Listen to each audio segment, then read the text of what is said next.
Hey guys, Ben here. We've got another short story for you. This one is a funny little one I was quite fond of. If you are familiar with Age of Sigmar, you'll notice a couple of things. So this Blood Bowl story has there's elements of Age of Sigmar mixed in with it, so don't get raged. I think it's quite cleverly done. Anyway, this is The Legend of Wretch by Adam Norton. Enjoy.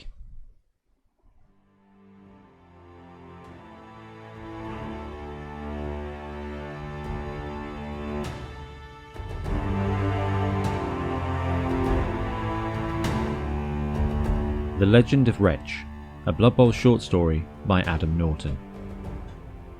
How do you measure greatness? Is it your name scrawled in blood across the stands after a 4-0 slaughter? Is it how many opponents you literally slaughtered?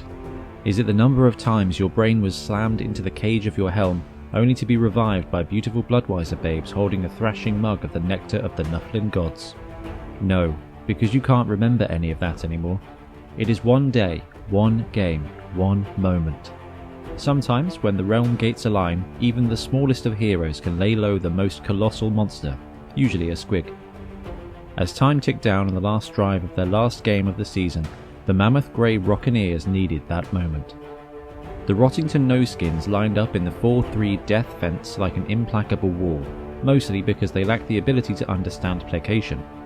Coach Tom Landry, an ancient White King who had expertly navigated the gridiron so long that he could measure the wind speed on the pitch by the sound of his femur rattling in his greaves, not to be confused with his grave, home sweet home. His team was 8-1 in the league, only being outmaneuvered by the Phoenicium Swifthawks who had the audacity to pass the ball as they passed the brawl. That type of Blood Bowl made Landry's blood boil, or it would have if he had any. The No-Skins were facing off against the Rock and Ears, a team named after their rock-hard heads. They never considered the implications.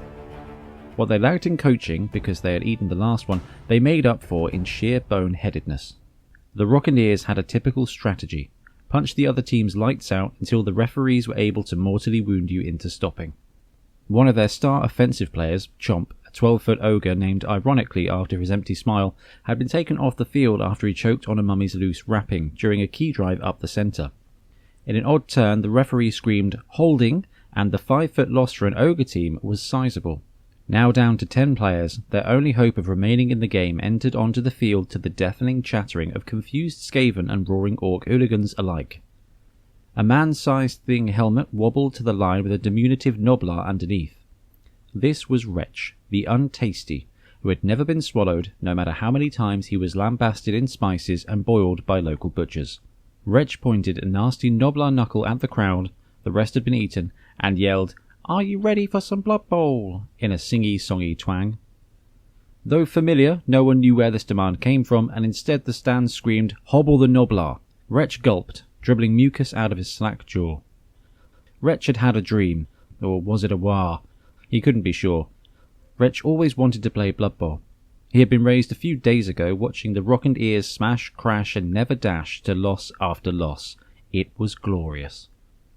Wretch was swept up in the destruction, and he gleefully fantasized about driving his tiny cleats into the piles of hewn chum left by these maniacal monsters. However, he was far too pathetic and useless to ever be allowed to play. Even the Rockeneers' former coach Mince-Dumb Lardy only saw Wretch as a meal that had somehow escaped his soup bowl before he himself was tragically eaten. But the winds of fate were rattling the greaves of the greats, and this was Wretch's time. Lining up on the line of scrimmage, he stared into the unreadable eyes of the opposing blocker, a zombie named Lurch that hadn't noticed the bite-sized morsel below him. The whistle blew, and Wretch pushed as hard as he could at the legs of the departed defender. The tibia cracked like Sigmar's lightning, and Wretch effortlessly plunged past his defender. Landry's brow could not furrow, but the holes of his sunken skull fixed on Wretch. No soul could escape his haunting gaze or his championship defense. He directed a white blitzer to butcher this bantam bandit, but when the white went for it, she woefully wobbled, and like a weeping willow she fell onto her skull, providing a ramp for Wretch to clamber over. He was on the left flank of the 50-foot line, completely undefended, when the ball became loose near the centre.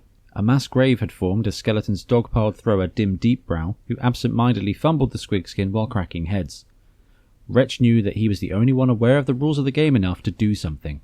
He first ran in a zig-zarbag pattern as two skeletons shattered into each other. Miles away, a necromancer watching in his cauldron cried a single blackened tear. What a waste of perfectly good bones.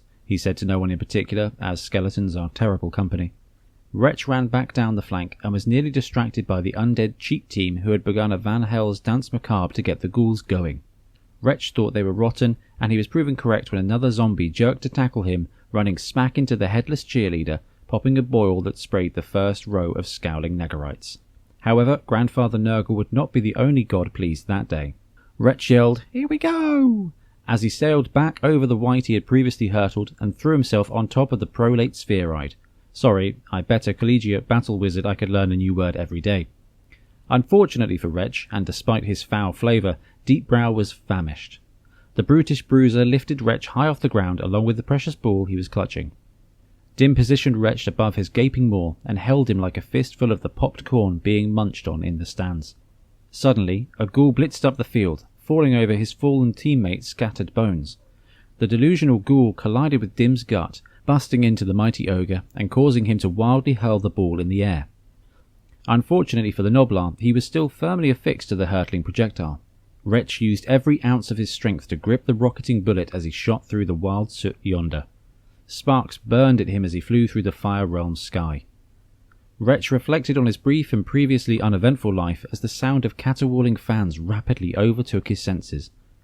Suddenly he was touched by the twin greenskin gods. He was suddenly the clever one, and not the brutal one. He knew that the ball was headed to the end zone.